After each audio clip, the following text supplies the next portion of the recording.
Hello friends, അങ്ങനെ വലതുവശത്തെ കള്ളൻ എന്ന ഫിലിം കണ്ടിറങ്ങിയിരിക്കുകയാണ്. ജിത്തു ജോസഫ് സംവിധാനം ചെയ്ത ബിജു മേനോനും അതുപോലെ ജോജു ജോർജും കേന്ദ്ര കഥാപാത്രങ്ങളായിട്ട് എത്തുന്ന വലതുവശത്തെ കള്ളൻ എന്ന സിനിമ ഇപ്പോൾ കണ്ടിറങ്ങിയിരിക്കുകയാണ്. ലെന, അതുപോലെ ഇർഷാദ് അലി, ലിയോണ ലിഷോയ്, പിന്നെ വൈഷ്ണവി രാജ്, റിനോഷ്, അങ്ങനെയുള്ള കുറച്ചധികം താരനിരകളുള്ള നല്ലൊരു സിനിമ എന്ന് വേണം പറയാനായിട്ട്. സിനിമയെ പറ്റി മൊത്തത്തിൽ പറയുകയാണെന്നുണ്ടെങ്കിൽ വളരെ നല്ല അഭിപ്രായമാണ് സിനിമയെ പറ്റിയിട്ടുള്ളത്. അത്യാവശ്യം നല്ല ഫിലിം. ജിത്തു ജോസഫിൻ്റെ ആയതുകൊണ്ട് തന്നെ വളരെ നല്ല എക്സ്പെക്റ്റേഷൻ ഉണ്ടായിരുന്നു. അതുകൊണ്ട് തന്നെ ആ എക്സ്പെക്റ്റേഷൻ അദ്ദേഹം കാത്തു സൂക്ഷിച്ചു. ദൃശ്യം 3ക്ക് മുമ്പുള്ള നല്ലൊരു പടം എന്ന് വേണം പറയാനായിട്ട്. അദ്ദേഹത്തിന് ദൃശ്യം 3ക്ക് മുൻപായിട്ട് മലയാളികൾക്ക് കാഴ്ചവെക്കാൻ പറ്റുന്ന നല്ലൊരു സിനിമ എന്നാണ് മൊത്തത്തിൽ എനിക്ക് ഈ സിനിമയെ പറ്റി പറയാനായിട്ടുള്ളത്. നിങ്ങളുടെ അഭിപ്രായം എന്താ? എനിക്കും നല്ലൊരു സിനിമ തന്നെയായിരുന്നു. കാരണം ഒരു ക്രൈം ത്രില്ലർ. കാരണം അവസാനം വരെ ജിത്തു ജോസഫ് സാറായതുകൊണ്ട് തന്നെ നമുക്കൊരു പ്രതീക്ഷ ഉണ്ടാവും. കാരണം ദൃശ്യമൊക്കെ അദ്ദേഹമാണല്ലോ സംവിധാനം ചെയ്തത്. അപ്പോൾ അദ്ദേഹത്തിൻ്റെ പടം എന്ന് പറയുമ്പോൾ ആ ഒരു പ്രതീക്ഷ അദ്ദേഹത്തിന് കാക്കാൻ കഴിഞ്ഞിട്ടുണ്ട്. പിന്നെ അത് മാത്രമല്ല, സിനിമ അവസാനം വരെ സിനിമ കഴിയുന്നത് വരെ നമ്മളെ ഇതിലൊരു ത്രില്ലടിപ്പിക്കുന്നുണ്ട്. പിന്നെ ഒരു ക്രൈം ത്രില്ലറാണ്, ഇൻവെസ്റ്റിഗേഷൻ മൂവിയാണ്. അപ്പോൾ മലയാളത്തിൽ പൊതുവെ ക്രൈം ത്രില്ലേഴ്സ് കുറവാണ്. അതിൽ തന്നെ മികച്ചിരിക്കുന്ന ഒരു ക്രൈം ത്രില്ലർ സിനിമയാണ് എന്തായാലും ഈ വലതുവശത്തെ കള്ളൻ. പിന്നെ ക്രൈം ത്രില്ലർ ആയതുകൊണ്ട് തന്നെ ഇതിൽ ഹീറോയിനോ പാട്ടോ കോമഡിയോ ഒന്നും ഇല്ല. ആകെ ഒരു പാട്ടേ ഉള്ളൂ. ഒരു സീരിയസ് ആയിട്ട് ഒരു സ്റ്റോറി ഇങ്ങനെ കടന്നു പോവുകയാണ്. പിന്നെ സ്റ്റോറിയുടെ ഇതിവൃത്തം എന്താന്ന് പറഞ്ഞു കഴിഞ്ഞാല് ഇതില് ബിജു മേനോനും വരുന്നത് പോലീസ് ഓഫീസറുടെ വേഷത്തിലാണ്. അതെ, ജോജു ജോർജ് ഒരു നല്ല ഐക്യമുള്ള ഒരു മനുഷ്യനായിട്ടാണ്. ഒരു ഹാക്കിംഗ് ജോലിയൊക്കെ അല്ലേ, ഒരു പ്രൈവറ്റ് ഹാക്കറൊക്കെയാണ്. അപ്പോൾ ഇതാണ് കഥ. അപ്പോൾ അതിൽ ഈ കഥയെ തന്നെ ജോജു ജോർജിൻ്റെ മകള് ഒരു കേസുമായിട്ട്, അതായത് അത്യാവശ്യം ഒരു ഹ്യൂമൻ റൈറ്റ്സ് ഒക്കെ പ്രവർത്തകയാണ്. അപ്പോൾ അതുമായിട്ട് അവർ മുന്നോട്ട് പോവുകയാണ്. അപ്പോൾ അതുമായിട്ട് പോകുമ്പോൾ ഇതുമായിട്ട് ബന്ധപ്പെട്ടിട്ട് അവർ കൊല്ലപ്പെടുന്നു. അപ്പോൾ അതിന് പ്രതികാരമായിട്ട് ജോജു ജോർജ് പിന്നെ അന്വേഷിക്കാൻ വേണ്ടിയിട്ട് പോവാണ്.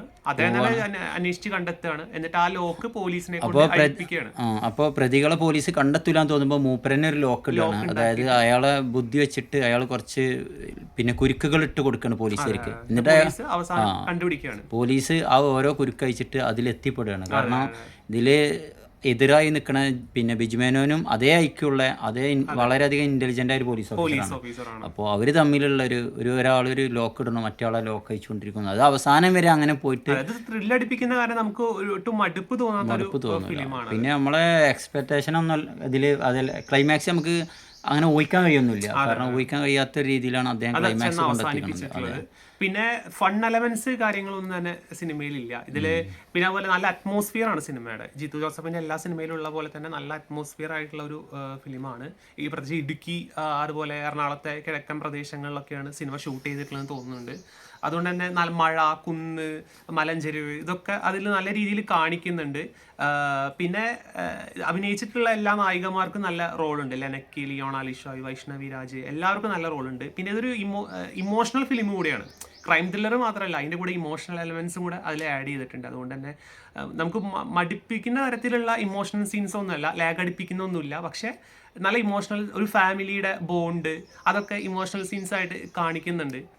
മൊത്തത്തിൽ നല്ലൊരു ഫിലിം, 2026 നല്ലൊരു ഫിലിം എന്ന് വേണം പറയാനായിട്ട്. ഇതിൽ പേരന്റിങ് എങ്ങനെ ആയിരിക്കണം എന്നുള്ളതൊക്കെ ഒരു ചെറിയൊരു ഗുണപാഠം കൂടി ഈ സിനിമയിലുണ്ട്. ടോക്സിക് പാരന്റിങ്ങിനെതിരായിട്ടുള്ള ഒരു മെസ്സേജ് ഉണ്ട്. അത്തരത്തിലുള്ള പിന്നെ എങ്ങനെ വളർന്നു വരുന്ന തലമുറ എങ്ങനെ ആയിരിക്കും എന്നുള്ളതൊക്കെ കാണിക്കുന്നുണ്ട്. പിന്നെ ഒരു പോലീസ് സ്റ്റേഷൻ രംഗങ്ങളൊക്കെ കുറെ നല്ല രീതിയിൽ കാണിക്കുന്നുണ്ട്. ഒരു സാധാരണ പോലീസ് സ്റ്റേഷനിൽ ഉണ്ടാകുന്ന പ്രഷേഴ്സ്, അതായത് ദൃശ്യ സിനിമയുടെ ഒരു അറ്റ്മോസ്ഫിയർ ഉണ്ടല്ലേ ഈ സിനിമക്ക്. കേസ് അന്വേഷിക്കലും കാര്യങ്ങളും പിന്നെ ആ ഒരു ഗ്രാമം, മഴ, അതൊക്കെ ആകുമ്പോൾ മൊത്തത്തിൽ നല്ല ബാക്ക്ഗ്രൗണ്ട് ആണ്. അത് നല്ല രീതിയിൽ എക്സിക്യൂട്ട് ചെയ്തിട്ടുണ്ട്. എന്താ ജിത്തു ജോസഫിന്റെ ഒരു മാജിക് എന്ന് വേണം പറയാനായിട്ട്. പിന്നെ സിനിമയിൽ പറയുന്ന വലതുവശത്തെ കള്ളൻ, ആ കള്ളൻ ആരാന്ന് കണ്ടുപിടിക്കുന്നതാണ് ശരിക്കും സിനിമ.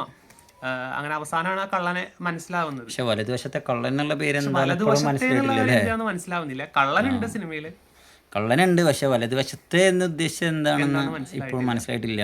എന്തെങ്കിലും ഉണ്ടാവും, ഹിഡൻ ആയിട്ട് എന്തെങ്കിലും ഉണ്ടാവുമായിരിക്കും. എന്തായാലും സിനിമയെ പറ്റി പറയുകയാണെന്ന് വെച്ചാൽ വളരെ നല്ല സിനിമ, കാരണം ഈ 2026 ഇറങ്ങിയ നല്ലൊരു സിനിമയാണെന്ന് വേണം പറയാനായിട്ട്. എന്തായാലും ദൃശ്യം 3ക്ക് മുമ്പായിട്ട് മലയാളീസിന് കൊടുക്കാൻ പറ്റുന്ന നല്ലൊരു ഫിലിമാണ് ഇപ്പോൾ ജിത്തു ജോസഫ് ചെയ്തു വെച്ചിട്ടുള്ളത്.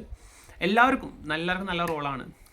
അതിലുള്ളത്. ഇർഷാദിലൊക്കെ അല്ലേ നന്നായിട്ട് ചെയ്തിട്ടുണ്ട്. കാരണം അദ്ദേഹം ഒരു പോലീസ് ഓഫീസറാണ്, അദ്ദേഹം നന്നായിട്ട് ചെയ്തിട്ടുണ്ട്. അതുപോലെ വൈഷ്ണവി രാജ് അല്ലേ, അതെ അതെ അതായത് ജോജി ജോർജിന്റെ മകളായിട്ട് അഭിനയിച്ച അവര് നന്നായിട്ടല്ലേ. അതെ അതെ നന്നായി ചെയ്തിട്ടുണ്ട്. പിന്നെ പോലീസ് ഓഫീസറായിട്ടുള്ള വനിത ലിയോണ ലിഷോയ് അവര് നന്നായിട്ട് ചെയ്തിട്ടുണ്ട്. പിന്നെ ജോജുവിന്റെ മകനുണ്ട്, അല്ല ജോജുവിനല്ല ബിജു മേനോന്റെ മകനുണ്ട്, അതും നല്ല റോൾ തന്നെ ചെയ്തിട്ടുണ്ട്. പേര് അറിയില്ല, പുതുമുഖ താരാണ്.